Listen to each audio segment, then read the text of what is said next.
Well, aloha kakahiaka, everyone. Today is April 2nd, and you are here with us on the Aloha Friday Hawaii Real Estate Show. I'm your host, Peter Kay, and this is the pre-show. We've got about 4 or 5 minutes before we start the actual show. This is a way to kind of us to warm up, get our mics ready, let the Facebook feed do its magic here. And I'm here with my good friends. We got Scott Startzman, who's with us from Oahu. We got Dylan Nonaka, who's with us from the Big On, and we have Heidi Dollinger, who is hailing from Maui. All right, let's do our little mic check and coffee check. Scott, how is it? What's going on how's Oahu? How are you doing, buddy? We got beautiful weather. It's a great day. The funny thing is I lost power yesterday, and I did exactly what I said you should do as a remote worker from last week's show. I said, what can you do at that point? You might as well go get in the ocean. So I did. I went out for a late afternoon open ocean swim. First time I've been able to do that in probably 2 months. Just been working so hard and grinding. A combination of that hard work. I know you've been grinding, and the weather hasn't been that conducive to wanting to go out. It was it's been kind of stormy, wintry, rainy, etc. But yeah, I'm with you on that. Dylan, what's going on, my man? A beautiful day over here too. Heading out to Volcano this weekend to spend a couple of days up there in the park at the cabins. Spending Easter weekend hang out with your mom. Mom and Bud, they'll come over. They're up there, and we got a bunch of families going up. We actually got like four families that are all going. We got like 4 cabins, so it should be a fun weekend. Oh man, that sounds fabulous. What's the shirt du jour today, Dylan? This is Sig Zane. Big Island. Here we go, man. What is there anything specific about that pattern? No, I don't know the history with this one. Looks cool though, right? Yeah, it is cool. It's I'd almost kind of say it's like a haole pattern, man. It doesn't look quite like a local pattern over there. I'm not seeing any kind of plants or trees. It looks kind of a postmodern Aloha shirt there. Anyway, great to have you here. Heidi, I just brewed my coffee in your honor. What's going on, Heidi, and what are you drinking this morning? Well, I have a Kanapali Peaberry coffee. It's delicious. Great way to start the day. Just a gorgeous, gorgeous day here. I can't wait to get out on the ocean and go paddleboarding. Probably around 5 o'clock today is when I'll go. Like between 5 and 6. I didn't know that are you a stand-up paddleboarder? I didn't know that. Yes, yeah, I love doing that. I mean, I'm not a professional or anything, but it's my way to go and relax on the ocean. And I try to go at sunset. I mean, that seems to be the best time for me. It's really, the water is calmer in the morning, which is probably a better time to go. But I really like going at sunset, and it's just so beautiful and just a great way to relax, unwind, and spend time on the ocean. Yeah, I gotta, I'm fundamentally a body surfer. My ritual is try to go out on Wednesdays and Saturdays, Makapu'u Beach, body surf. That's my thing. But paddleboarding, we've tossed it around. Haven't quite made the leap yet. But paddleboarding would not be at all a bad thing. All right, we got some friends who are all joining us over here. Let's kind of go down our list and say hi to everybody. Let me see if I could try it. All right, let's see if this works any better. So there's Christopher. Christopher, welcome. Happy Aloha Friday, everyone. Thanks, Christopher. We're glad to have you here. Actually, I should have put Jim first because Jim's always here. Jim, aloha kakahiaka. Jim, great to have you here with us, buddy. And Robert from Northern California, up there in Davis, California. Excellent. And see, Dylan, Joyce agrees with me. That's not quite a Hawaiian shirt. We love it. It's a Zig Zane. It's a beauty, but it's definitely it's kind of a little bit different, but it's great. And I'm going to talk about this later. But there's Jim David from San Diego. Excellent. This is great. All YouTubes, by the way, this time around. We've got the show is simulcast on Facebook and YouTube, and up where our friends are coming in. And there's Tom. Hey, Tom. Snow this morning in Chester County. Yes. While you're in snow, Tom, we are paddleboarding in Maui. Or paddleboarding in Maui and body surfing on Oahu and swimming. Dylan, what was your outdoor thing? Did you do anything in any kind of camping or big on stuff the past week or so? I went out on the boat fishing last week. Didn't catch anything, but this week went by quick. It's just been busy working all week. So busy like crazy. Yeah. I like to try and get out and weed whack once a week. That's my big week outdoor activity. Is I got to weed whack my acre of grass. God bless you, man. God bless you. Hey, by the way, Tom, I've got your slides ready, so I'll pop your Tom gave us some questions, and I've got slides ready for Tom's question, which is really great. I really want to thank you for that. Steph, aloha from New Jersey, welcome. This is great, man. Y'all up are with us this morning on this Good Friday. To all my Christian friends, have a blessed and glorious Easter weekend. Judy Everett, welcome, Judy. Great to have her. And Sherman, aloha from Tennessee. All right. Well, it's 9:01. We need to get we gotta get this party started over here. So let me welcome everyone back. Let me welcome everyone back again to our Aloha Friday Hawaii show for today, April 2nd. And we are going to start with a quick overview of some Hawaii news. So there's interestingly enough, you see the COVID cases climbing. Now, there's no cause for alarm, but I just kind of wanted to make that bullet point, a little note there in history that you see all the little curves over there, and they're all kind of, they're all kind of working their way up. Of course, except for Kauai, which is not letting anybody on the island for all practical purposes. I got a funny story about that, but that's just a joke. They're letting people on, but they're very, very restrictive. So that's that.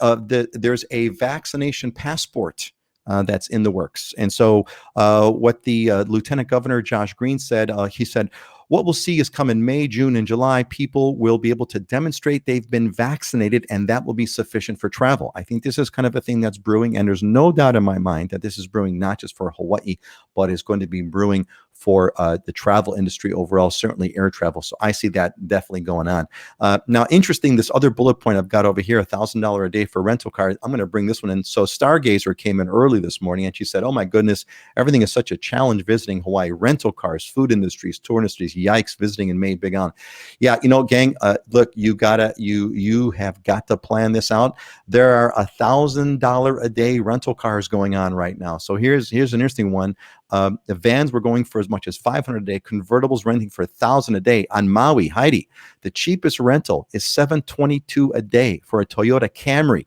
Only Kauai, who's got that flat line, got cars under $100. Dylan, on the Big Island, it's sold out. There are no rental cars available. So what's happened is that the industry had to basically dump all their cars because of COVID, because no cars were being rented. They were depreciating. They've dumped all the cars. And now that it's coming back, they don't have any cars to rent.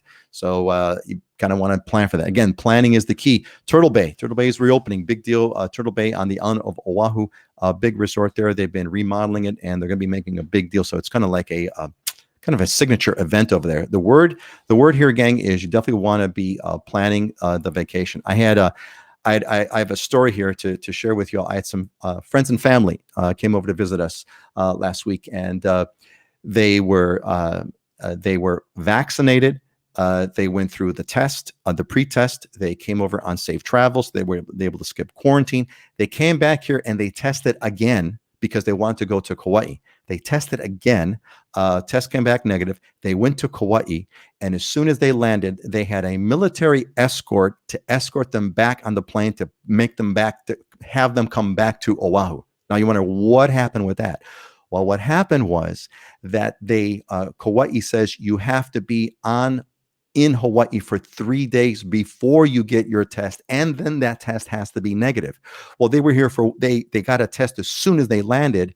They got retested again, came up negative, and then they went to Kauai. And Kauai said, no. It's not enough that you're vaccinated. It's not enough that you've been tested on the mainland negative. It's not enough that you came to Hawaii, got tested, and are negative. No, not enough. You weren't here for 3 days. Back you go. And they had a military escort back. So that was a good one. I got to tell you, that blew me away. They had a good time with that one, but it was not fun. Hey, real quick, we're going to go around and get the news from the rest of the state here. But Richard, for that rental price would be cheaper to buy it when you get there and sell when you leave, practically, or store for the net visitor or rent it out. Yeah, absolutely. So that's that. One pro tip on cars. So Turo, Touro is Turo. Turo, yeah, Turo, yeah. It's like Airbnb with cars. So private car owners who have an extra car, and I'm considering putting my third vehicle on that because it's a good way where you can rent a car from somebody privately, and you probably won't have to be paying $1,000. So check it out. Thanks. A nice plug there on Turo. I use Turo a lot. It's really fun. I use Turo. It's a great play. It's a great way to get rental cars.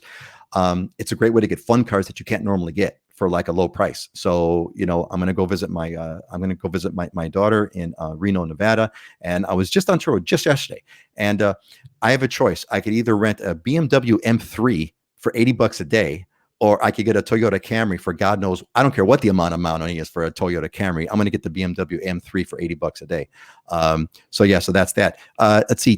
Tom, thanks, Tom. Big CDC news. Fully vaccinated U.S. citizens do not need to pre-test when traveling within the U.S. No pre or post-air travel COVID testing within the U.S. Game changer for Hawaii. Man, I've got to, if somebody, Tom, if you or anyone can find that link so I could post it on, that is. It was in the New York Times had it out this morning. I was reading it this morning. That's essentially what they were saying. But now Hawaii has to follow suit with it and agree to it, right? Yeah. See, with Tom, here's what you understand. That's the mainland. That's not Hawaii. So we don't follow white man rules over there. We do things. This is not, this is the United States legally, but it's not the United States culturally. That's for darn sure. But anyway, I'm hoping that's very good news. That's very, very good news. And I'm certain.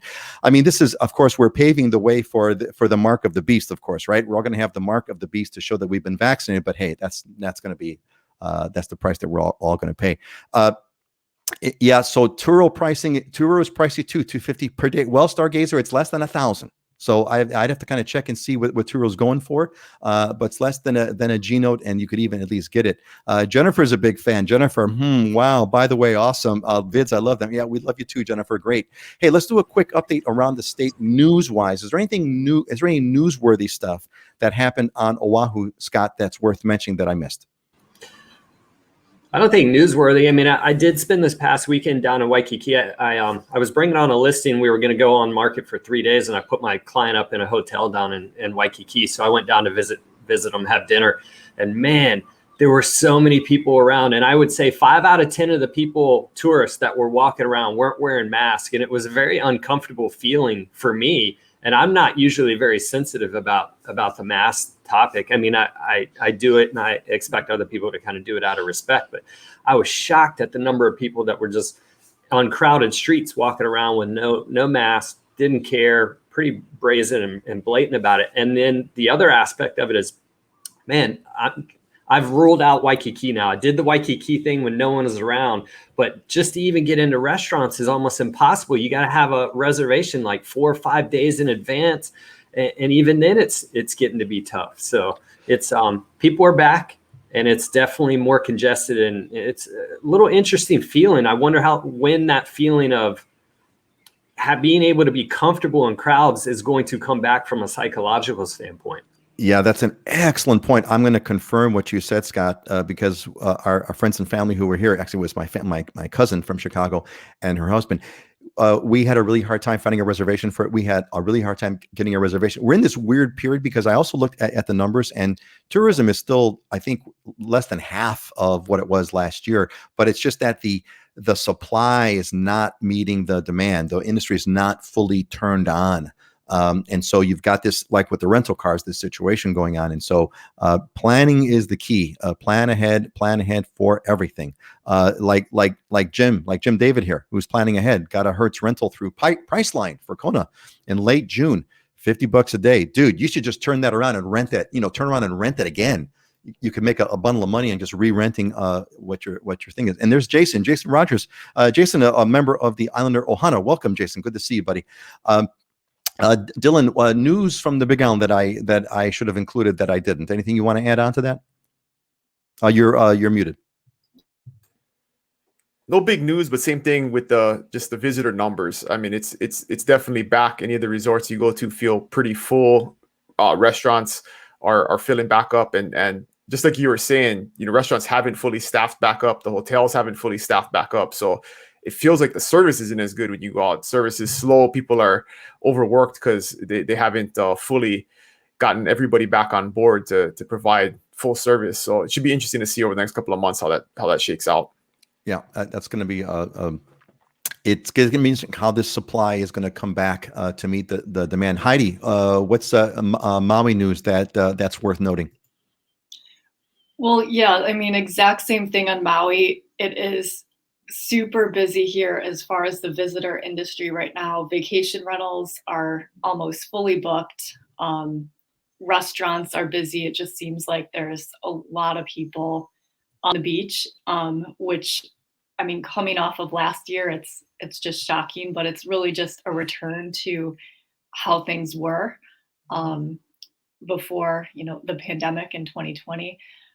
Funny story, somebody I know arrived in Maui, was told there were no rental cars, and went and rented a U-Haul from Home Depot and drove that around for his vacation. So there are a few, and there's those U-Haul pickup trucks available that you can rent, and those were, regular prices. So Now that's creative. We shouldn't broadcast that one, right? Because that's gonna word's gonna get out. Then the U-Haul trucks are all gonna get rented. What a great idea!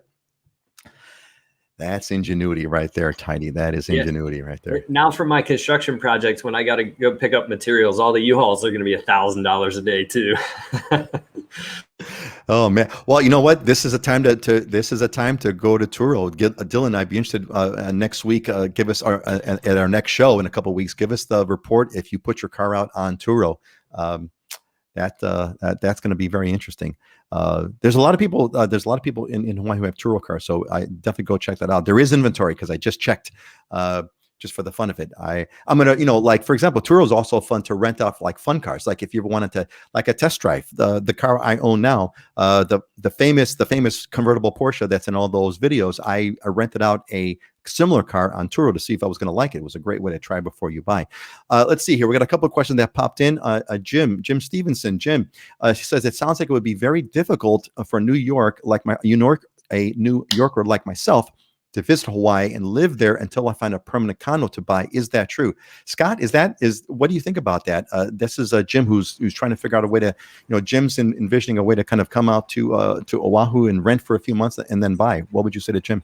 No, you can do it. I mean, it's everything we just said is all about planning. So all you got to do is plan, and you'll find availability. I mean, even for me, I'm going to the Big Island next month, and I was able to easily pin something down for my vacation. Not only the flights, the car, everything was super easy. As long as you're planning for it, not a problem. We did an in-depth of a video, several shows ago about renting in Hawaii and Airbnb for sure. Jim, you want to go check that out, and of course, you're going to circle back and hook up with Scott on that property. So Jill says, "Yeah, your daughter's from Reno, Nevada." Well, she's not from Reno, Jill. She just moved. She's from.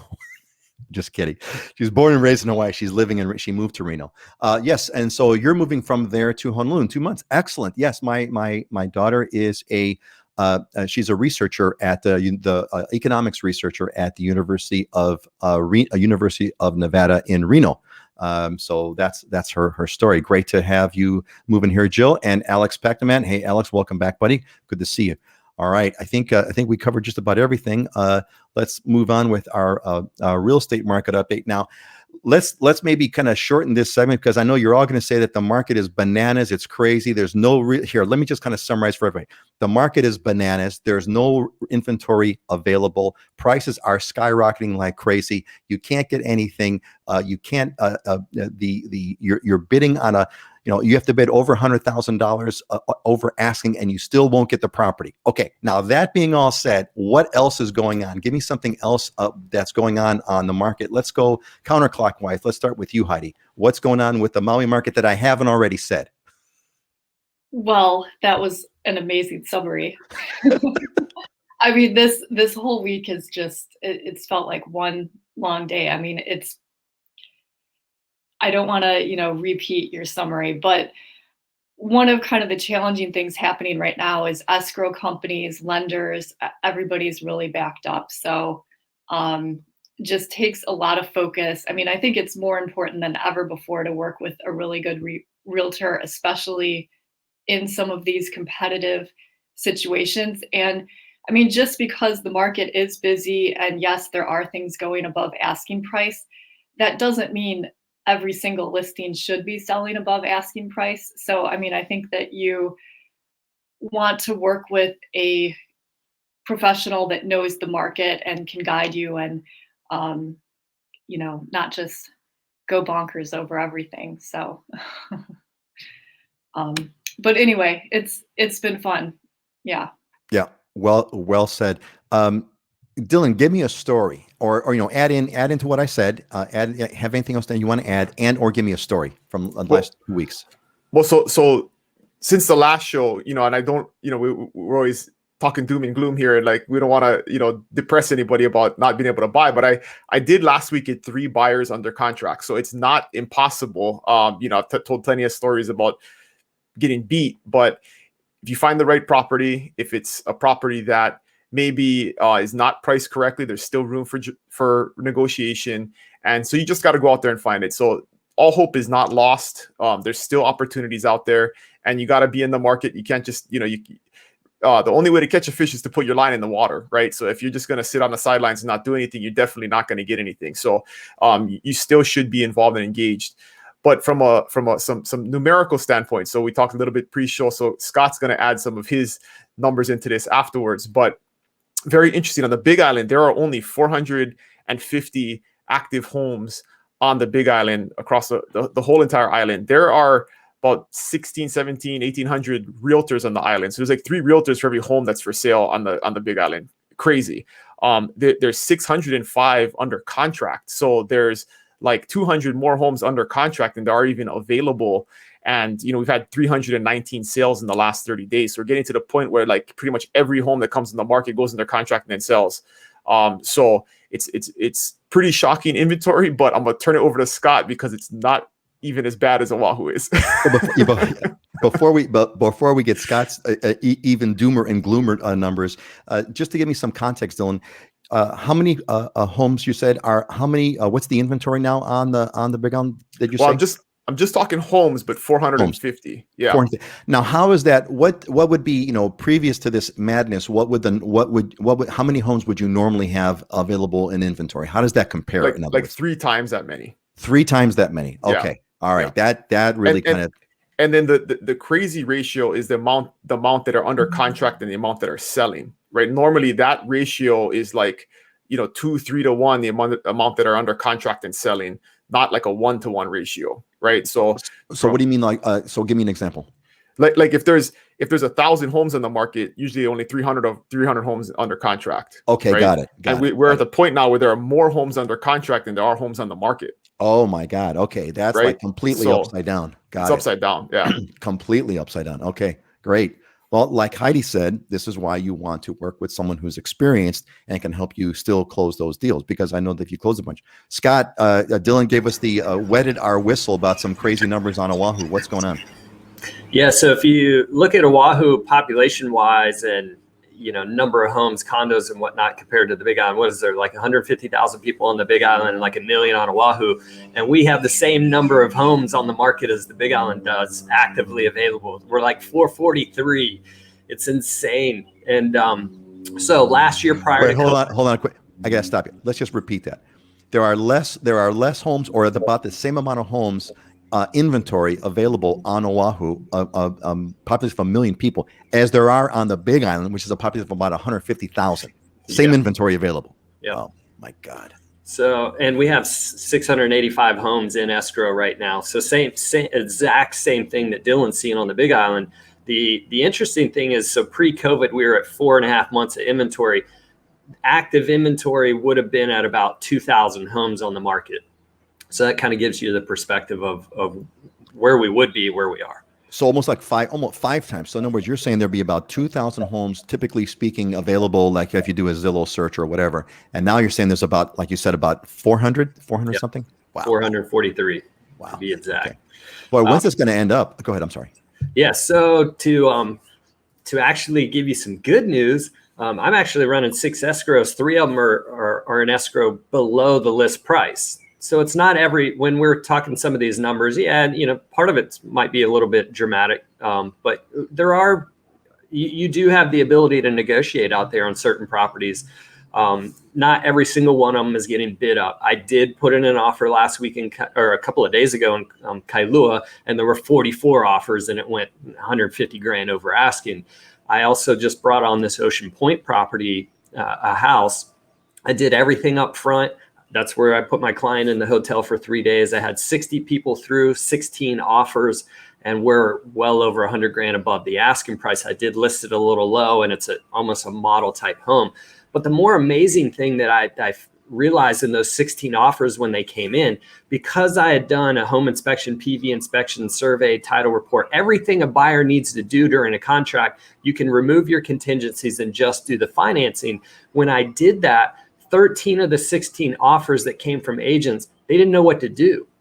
They left inspection contingencies in there. And I said, hey, are you going to do a J1 inspection? No. And I said, then why do you even have it in the contract? Well, I thought this is how we're supposed to do it. So what we're also Scott, you're giving secrets here. You're giving industry secrets away to all the inexperienced agents. Why?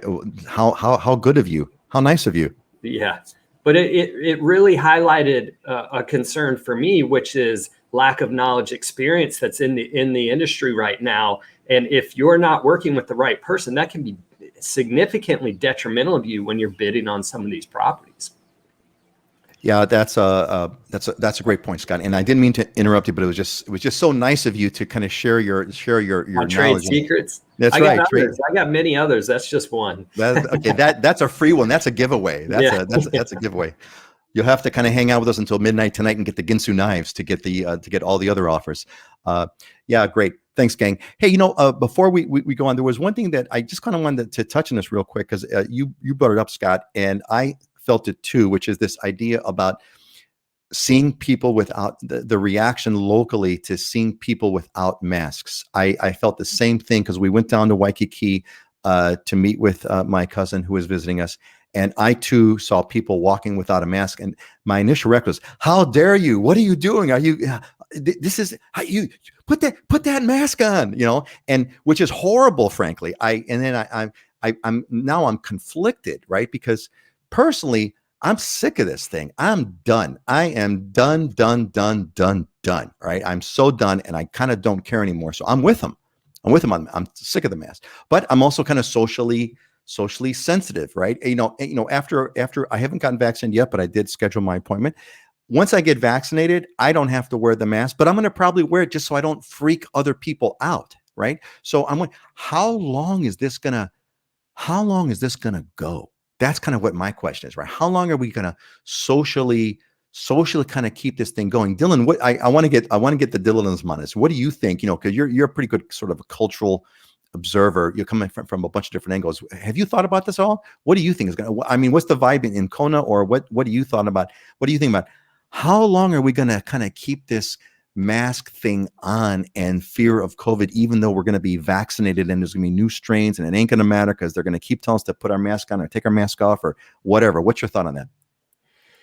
It seems like to me that people are publicly compliant, but privately nobody cares, right? I mean, people are having dinner parties at their house and socializing, but when they go out to the store, they put their mask on. So I don't know, but I mean, that's with so many things in culture and life today where it's not appropriate to have certain beliefs or say certain things, but you'll do it with your family and your friends, but you won't do it in public or on social media. But, it depends on where you come from. I mean, the UFC is doing a full-blown event in Florida in a couple of weeks, 15,000 people. It's sold out in 2 minutes, right? So clearly people are in other parts of the country are pretty much over it for real, not just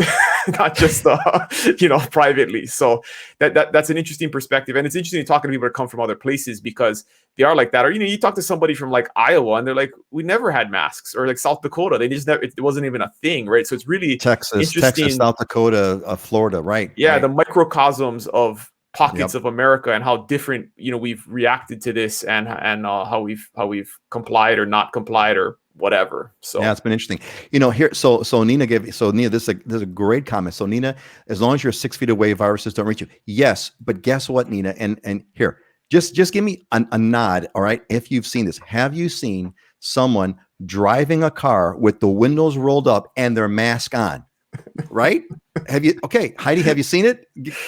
Right? Okay, we've all seen it. We've all seen it. People driving in their car with the windows up and the mask is on. it's a cultural thing. Anyone else want to? Anybody, Heidi or Scott, you want to add anything into this idea of kind of what's going on culturally with the mask thing? I actually was surprised at my reaction when I got down into Waikiki. I actually felt myself go, oh my God, what are these people doing? And I have not felt that way, and I've been like you, like I'm done. I'll do it out of respect for others, but I'm kind of finished with it. But then there was this psychological element for me that was like, oh my God, what are these people doing? And they're brazen about it. You can see the attitude, right? And I'm like, oh my God, stay away from that person. And I'm like, I'm done with Waikiki. And I'm like, why am I feeling this way? When did this change come about? That's it. How long is it going to last? Yeah, that conflict, right? My inner conflict of like, this mask is stupid. I'm sick of wearing the damn thing, but I'm going to wear it. And why aren't you wearing yours? Yeah, my joke has been, wait 5 years from now when they tell us, carbon monoxide poisoning or something that we all got in some kind of way from wearing the mask too much or something. You wait till they find out that masks cause COVID. That's the one I'm waiting for. I don't know. Heidi, you want to add anything? Yeah, I mean, mask wearing here, when I'm out and about, outside, I see half the people wearing masks, half the people not. I mean, if you're 6 feet away from people, that's great. I mean, but we have a lot of wind here blowing around. So I don't know, who knows? I think in public, it still is viewed as a sign of respect to wear a mask. There still are people that are scared of COVID, and also the large number of visitors right now. I think it's kind of a respectful thing to do in public. But is kind of what Dylan said in private. I mean, people are socializing and going out. So and I hope mask wearing isn't going out of style, because I finally have this great wardrobe of all these cool masks. I don't wear them on the show, but I was just noticing I have quite a collection right now. Heidi, I would expect nothing less from you than to have a coordinated wardrobe of a well coordinated mask wardrobe. I'm for the one who I've seen is respectfully, you beautifully over prepare for everything. That does not surprise me at all. And Nina's giving a good lull on this. Yeah, absolutely. And Lynn, I hope you're right. I don't like it either, but just what to do for now, it's all temporary. I'm hoping it's temporary, Lynn, but you also saying that your medical director from my work advises that those of us who have been vaccinated to continue to wear masks for now, because we can still carry the virus and infect those who aren't vaccinated. I've heard that too. So to me, it's like, it's masking forever. But we'll see. I don't want to detour. This is not a show about masking or COVID. This is a show about the Aloha Friday Hawaii real estate show. Let's move on over. Funny thing is when real estate agents aren't like considered essential, right? So I don't know if when you're unessential, you are unessential. Yeah, and so one other interesting anecdote on this, I've been asking people, because people always ask, have you gotten your vaccine yet, or do you have it scheduled? And my answer is always no, because we're not essential apparently. But I'm also a member of the Army Reserve, right? And the military has given me everything that you could possibly give a person. I mean, smallpox, anthrax, I've had it all. But they have not forced us to get the COVID vaccine, which I find very interesting. So until they do, I'm standing by. What's wrong with this? What's wrong with this picture? What's wrong with that? That's odd. It's voluntary. Yeah, I saw an article where like 50% of the guys in the military were not interested in taking the vaccine. Well, and part of that is, and it could be a practical matter, right? If you're in the military, you are in the demographic where you probably have the lowest risk of having any type of severe reaction, even if you get COVID, right? So there are probably demographics in society that are higher priority to get the vaccine. So that may be part of it, is just management of the supply. But it's at this point, it's still voluntary. And I'm hearing they're starting to make it available, and you just got to go schedule your appointment at Tripler or one of the military facilities, but not mandatory yet. Yeah. Oh, well, okay. We got a question from Tom. Tom, Heidi, what about that 50+ outbreak at a Maui church? You heard about this at all? Yes. I mean, yes, that was big news too. So, I mean, there still are COVID cases here. It still is an issue, and people still are concerned about it. Yes. Yeah, it's gotta watch out for it. Let's see what we got over here. So Nina does wear the mask and wear mask to buy food. I wear the mask too, Nina. I wear it just out of respect. Out of respect. I mean, around our neighborhood, when people are walking their dogs and at the playground, I'd say if at most 25% are wearing their mask because we're all distanced and there's wind blowing around and everything like that. But there is the occasional person who's driving in their car with the windows rolled up and the mask is on. Pam Musso, aloha from Denver. Aloha back to you. Pam. Joyce, husband and I have second vaccinations. For me, I worry about other people more than myself. I tend to distance myself from people who however don't wear masks. But when will it end for my history? I just don't know. It does feel safer, Joyce. I mean, Hawaii's numbers speak for themselves. They speak for themselves. We got the lowest cases in the country. And yeah, right, Richard, the military knows, hint, hint. It's the grand conspiracy. I love conspiracy theories. Those are my favorite. Don't want to take it, but VA is recommending vets take it. Well, because vets, they're in that age group. If they offer any decline in that, and if anything happens down the road related to COVID, you're responsible for your own medical. Some of you declined the vaccine when it was offered. Yeah, so all kinds of. We are getting quickly derailed into the COVID show, and I'm resisting as much as I can, but the comments keep coming in. Right, Jason, totally agreeing the mask thing over it, but the rules out of respect, right? But wearing a mask outside, again, it all depends. Again, my favorite example is the car with the windows rolled up. All right, we have to move on. Okay. Next slide. All right, next slide, please. Next slide, please. Tom, this is for you. So, folks, so look, if you if you got a question, I got links in the descriptions. Click on the link. It takes you to a form. If you submit your question for a form, you get priority if you come to the show as well. I'll do a pretty slide for you over here with your name on it, like I just did for Tom. And Tom's question is, let's see here. Okay, so Scott has been clear that shipping furniture to Hawaii is for the most part a bad idea. Dylan has mentioned that if you're going to do it like on a whole container basis. But what about a car? And if you ship a car to Hawaii, to all cargo freighters like Matson go through the port of Honolulu and then have to be transferred to another freighter to end up at Kauai, Maui, or the Big Island. So that's Tom's question about shipping a car. So let's talk about a couple of those issues on shipping a car. So Tom, quickly, first of all, shipping a car is you have to kind of do your own math and kind of figure out if you have the right kind of car and think about what you could sell it for and what you would pay for a car in Hawaii. Right now, the used car market's kind of crazy, so it might be worth it. You're looking at $3,000 to ship a car to Hawaii, and yes, all shipping comes first. If I'm not mistaken, please, and I'm going to have my friends correct me if I'm wrong. All automobile shipping comes first into the port of Honolulu, and then you get on another barge. Typically, I believe it's Young Brothers. They may be the exclusive inter-island shipping company, but you get on Young Brothers and you ship your car to the island. So that's the way that basically works. What else, Dylan? Anything? If I was going to ship something to the Big Island, is there anything else that I need to know about as far as shipping a car to the Big Island?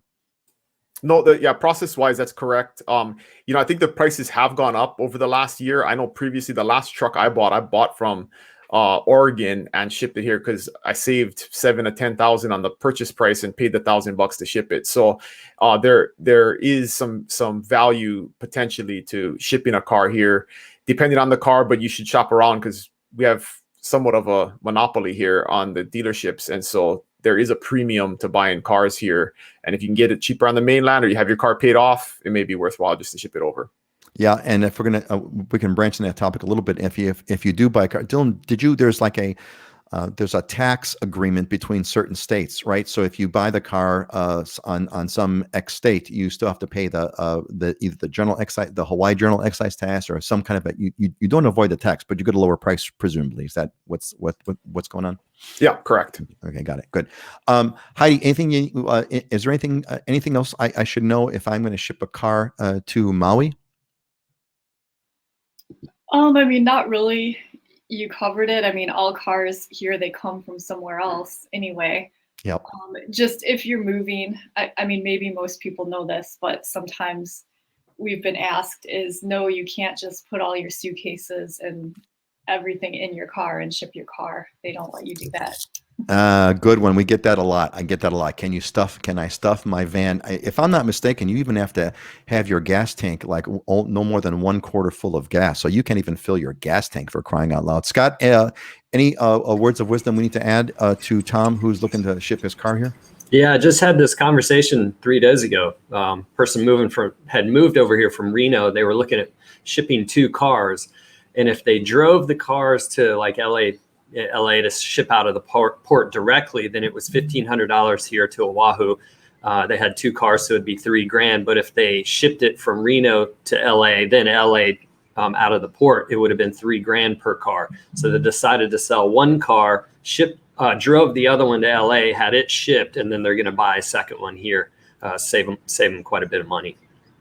You know, I got to tell you, as someone, when I first moved here in the mid '80s, that's basically what I did. I had my car, and I had this phenomenal, cool, awesome adventure. I did a cross country trip. This was from Chicago and to San Francisco, and dropped off the car at the dock. It was a great adventure. Let's see, we got a couple of people here with us. Hey, Wes is an alumni of the Islander Ohana. Welcome, Wes. Good to see you, buddy. Say hi to Jess for me. Joyce says shipping to car from Oakland. Yeah, it took less than 10 days for 1,200 to pick it up in Hilo. That's a good. I'm going to call that a good deal from Oakland to Hilo, because you got the Oahu leg and you got the Hilo leg. That's awesome. I had a great experience, by the way. The car, the famous star of the show, that Porsche, my convertible Porsche, came actually, Dylan, from the Big On. It was I picked it up.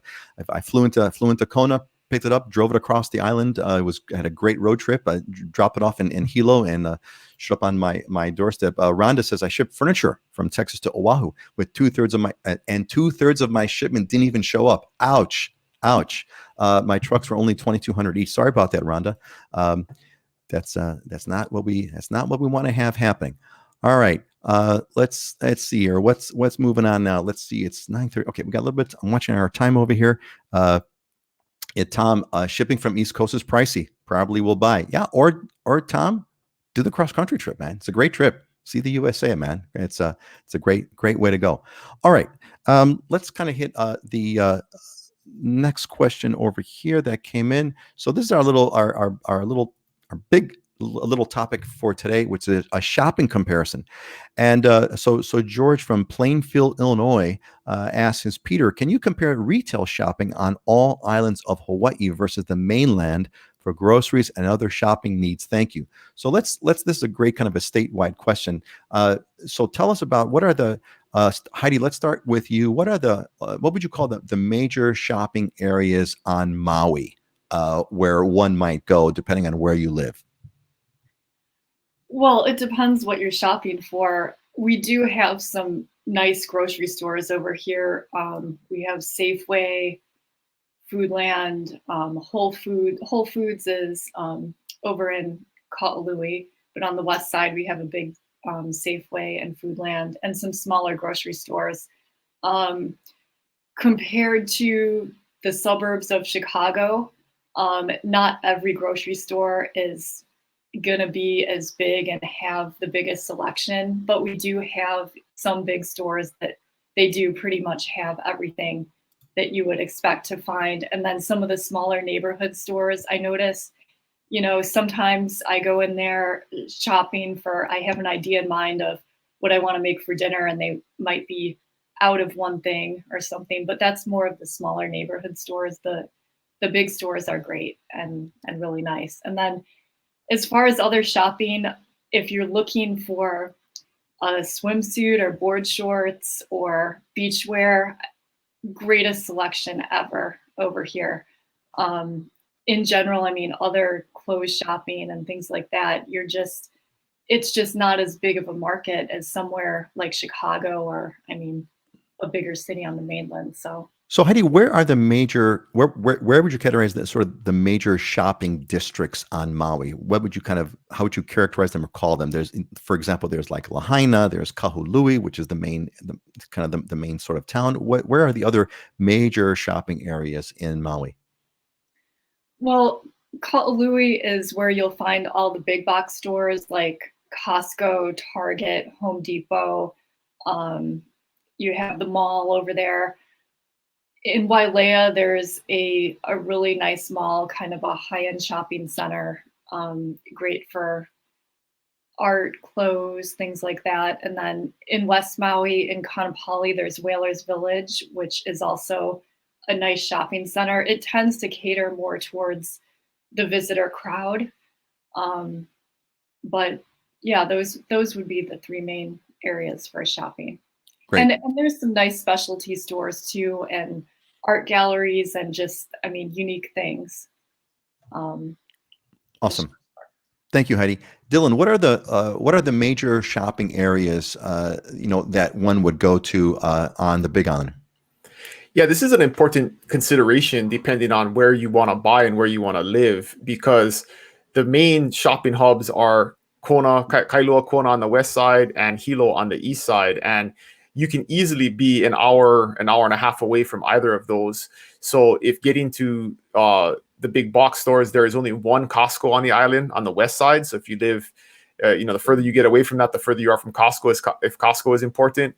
But, the other areas of the island are somewhat rural and don't have as much as they used to. And over the years, we've seen, the little grocery stores shut down because just the population isn't there to support it and people are willing to make the drive. So you really got to consider that in, where you're looking to buy. If you're looking to buy, is how important is it to get to Target and to Walmart and Costco? Because it can be quite a drive if you're in certain areas of the island.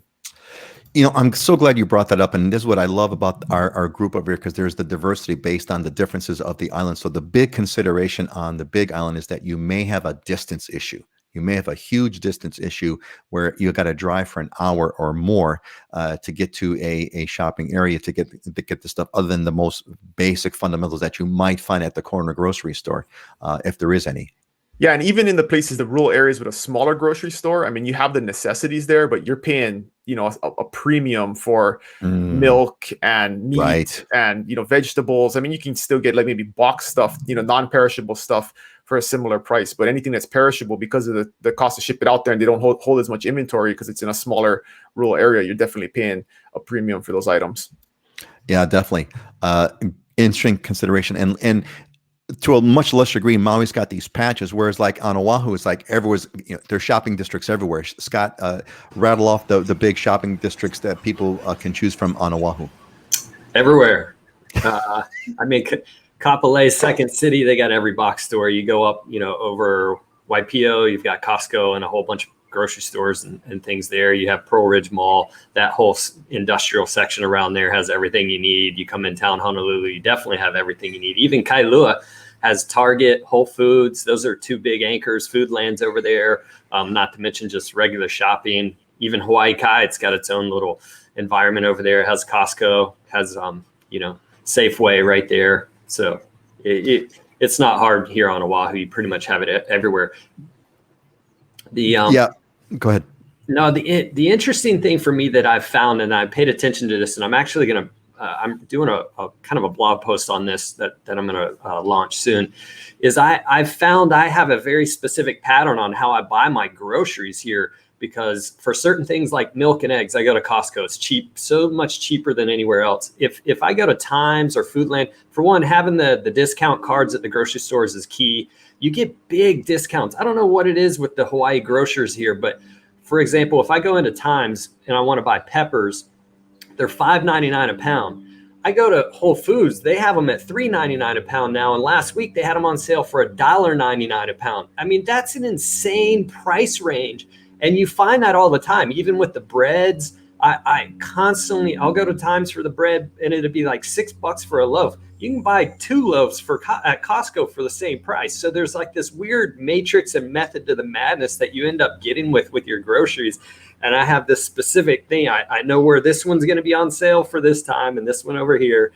I have a hard time paying double for something if it's going to be on sale somewhere else.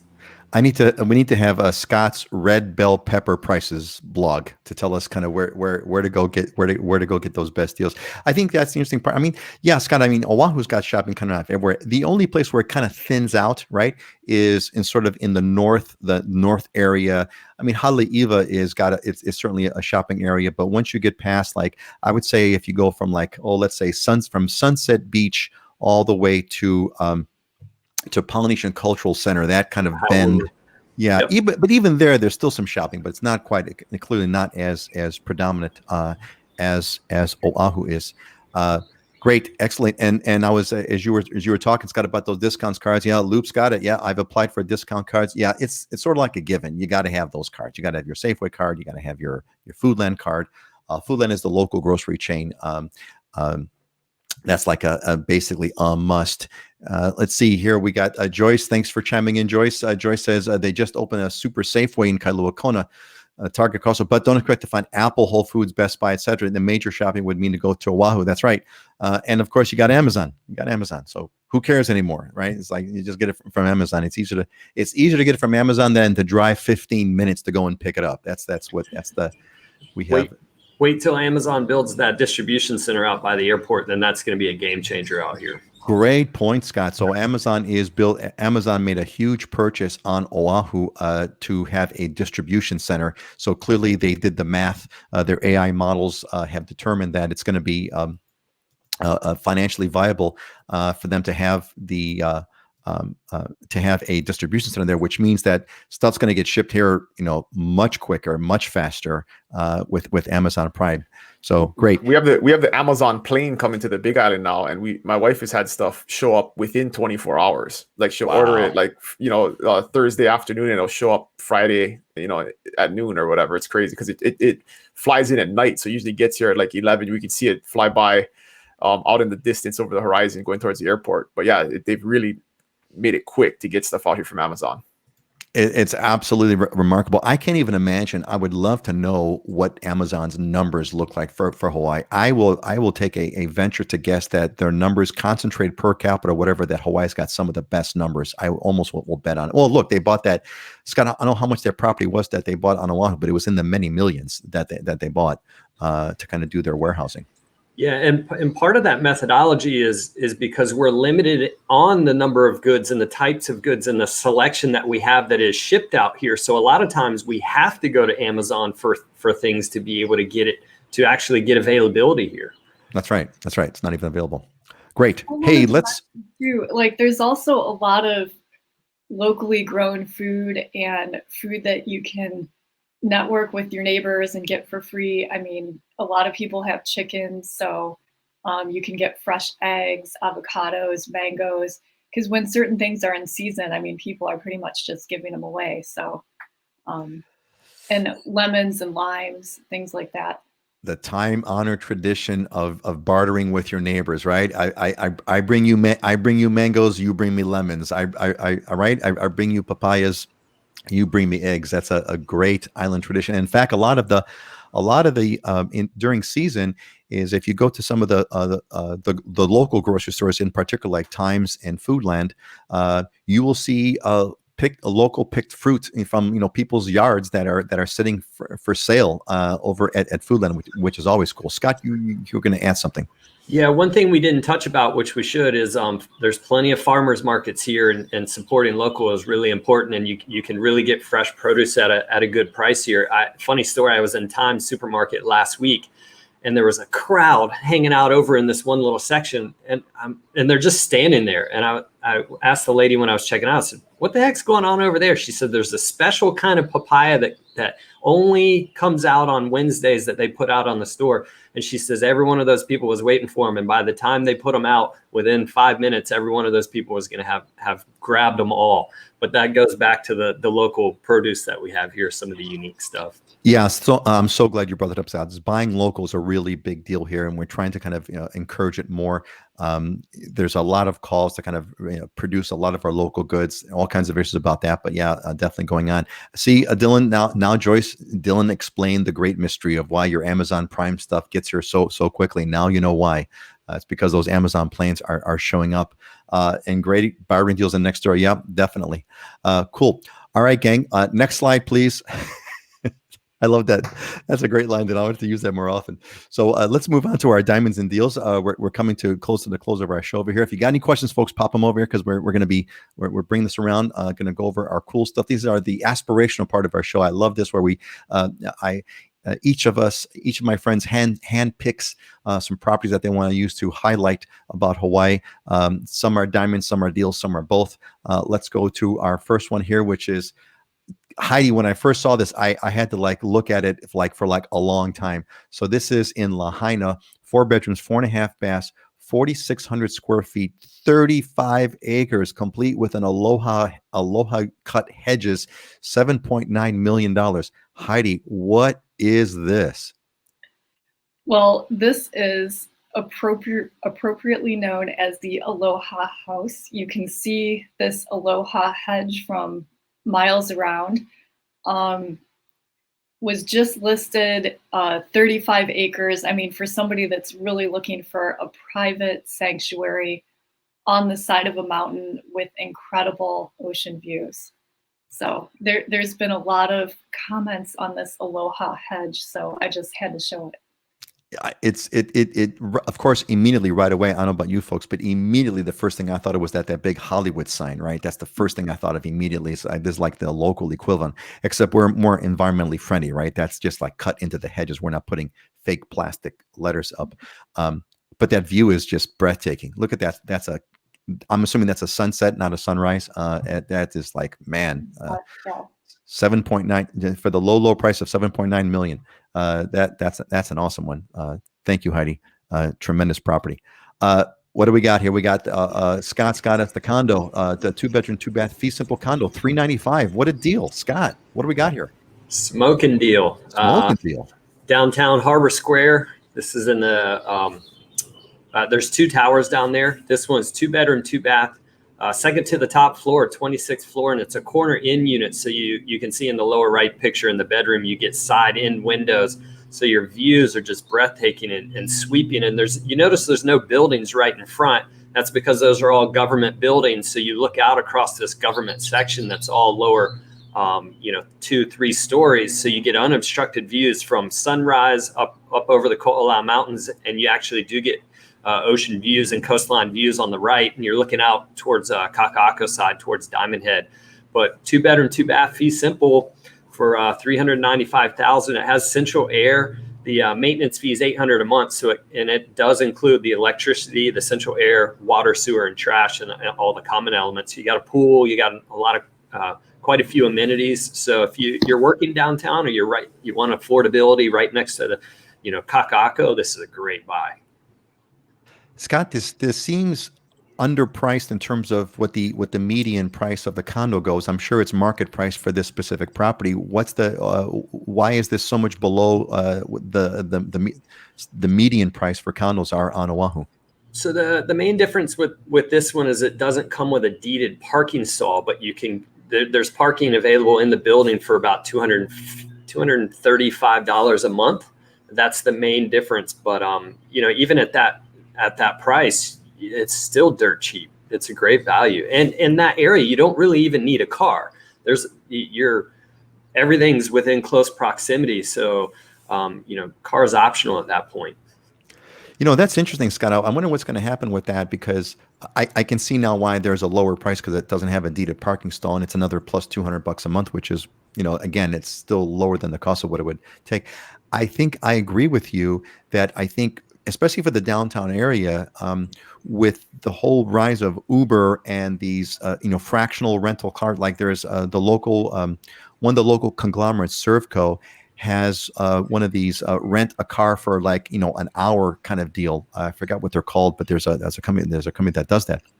So you could basically, we're moving into a world where you don't own the car, you just use the car when you have a subscription to a car, and you can kind of just rent out that car for the day if you need it, and just use it then, which is kind of a cool way to go.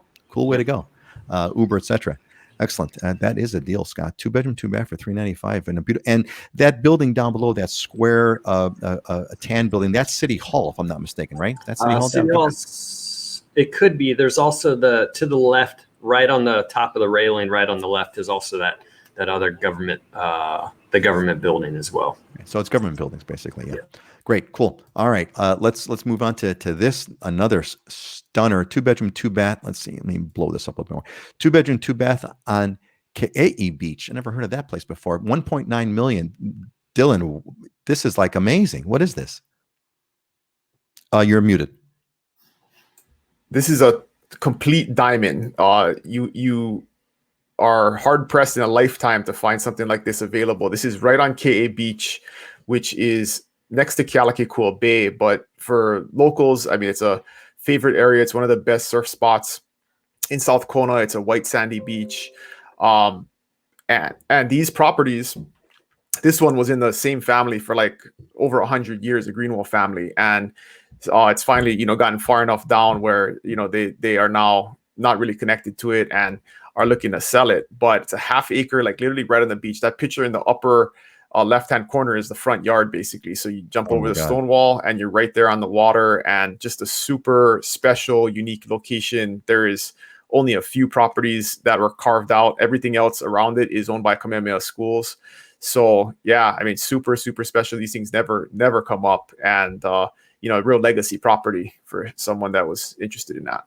Man, like you said, that is a once and the house is super cool. It's not like a luxury home. It's a really well thought out beach house. So it's concrete poured walls. It's all of those windows are teak, so there's no like window hardware to rust, and those, you can kind of see those shutters that come down. So the shutters they're just screened, so there aren't really actual glass windows, because you don't want glass windows next to the ocean because they're just going to be totally dirty all the time. But there's a pulley system where you can lower those shutters so you can secure the house up and close them up, in bad weather or whatever. But then from the inside, you pull on these pulleys, and the shutters open up, and then you have just this sweeping view of your front yard and the water and the ocean. And it's a super killer house. God, that's so cool. So let me see if I get this right. What you're saying is like if we look on this photo on the right side with the table in front of it, those big those look like windows, but they're not. You're saying they're not glass windows; they're just screens, basically. They're just screens. Right? Yeah. So literally, this home at least on this wall, has no windows. It does not have windows. Literally. In the whole house. So both sides of the house are like that. So you can open up both sides of the house, and there's basically airflow through the entire house. It's got super high ceilings. Oh my God. And it's all wood and concrete. So there's very little metal in the house, which you don't really want near the ocean, because it's just gonna be a total maintenance disaster all the time. So wow, how cool is that? That is amazing. How old is that house? Do you know? I was built like in 96, so it's not super old. Not super old. Wow, how cool is that? And that's one of the things that's so amazing about Hawaii, right? We have these wide open. Here's a home that basically it's all, I can't even say it's all window. It's all open. It's just got screens, and right, the whole darn house is open. And I could see that with the shade and the high ceiling, it's not going to get hot. Man, what a cool thing. All right. Well, gang, we're going to be bringing this to a close over here. I haven't had any questions, so we're gonna move on. And next slide, please. Let's move on to our closing thoughts. Scott, what do you want to leave us all with for today on this Good Friday? Again, a happy Good Friday and happy Easter to all of our Christian friends. What do you got, Scott? Yeah, just enjoy the weekend, enjoy the Easter break, and we'll catch up with you in 2 weeks. There you go, man. Dylan, what's your closing thought? Perfect is the enemy of the good, right? If you're waiting for something to be perfect, you're never really going to have anything that's good. So sometimes you got to accept what's good and not wait for some things to be perfect. So there you go. Well said, Dylan. And we see that in property all the time. People want the perfect house, and they give up a lot of good houses because they are waiting for the perfect house that really doesn't exist. So, and they end up waiting for the perfect house that they never get, and so you end up kind of losing all around, right? You want that perfect house, you sacrifice the you sacrifice the good for the perfect, and etc. Heidi, what do you got for your closing thought for today? Well, closing thought for today is take time to breathe and also just appreciate the beauty around you, because wherever you are, there's something that you can recognize that's beautiful, and I think it's important to be conscious of that and notice that every day, wherever you are. Yeah, well said. I'll add in, be aware of the things that we take for granted every day and treasure them. We take so many things for granted. So much of our life, we take for granted that the light's going to turn on when we hit the power switch. We take for granted that the sun's going to rise. We take for granted that the weather's going to be good. We take these things for granted, and it's understandable that we take them for granted. But sometimes, if you just stop for a moment and look at every single thing going on that you take for granted and treasure that and enjoy that, it definitely changes your whole perspective. And Alex, yeah, thanks for sharing great information. You got it, buddy. Welcome back. Alex is an alumni of the Islander Ohana. Ray, yeah, Fridays in Hawaii are all good. Yeah, Ray, especially Fridays that are off. We are technically it's a holiday today. Of course, I bet you all going to be working today, closing those great deals. But it is a holiday. Pam loves the house. Happy Easter weekend. Peace be with you all. Thank you, Pam. Love you. And Tom, great show. Learned something new. I'm so glad about that, Tom, because I mean, we keep doing this, and I have this fear, like, are we going to run out of topics? But I guess not. There's always something cool to talk about. There you go, Richard. Thank you. When life gives you lemons, take the seed and plant a tree. Absolutely. Great. Yeah, that's what we ought to be doing. Closing thoughts, anybody kind of throw them in there. Maybe we'll do that at our next exciting episode. But for now, we are going to, me and my friends, Scott Starsman from Oahu, Dylan Nonaka from the Big On, and Heidi Dollinger from Maui, and me, Peter K. from Oahu. We're going to bid you all a great Aloha Friday. You take care, folks. Aloha. Have a good one. Have a good weekend.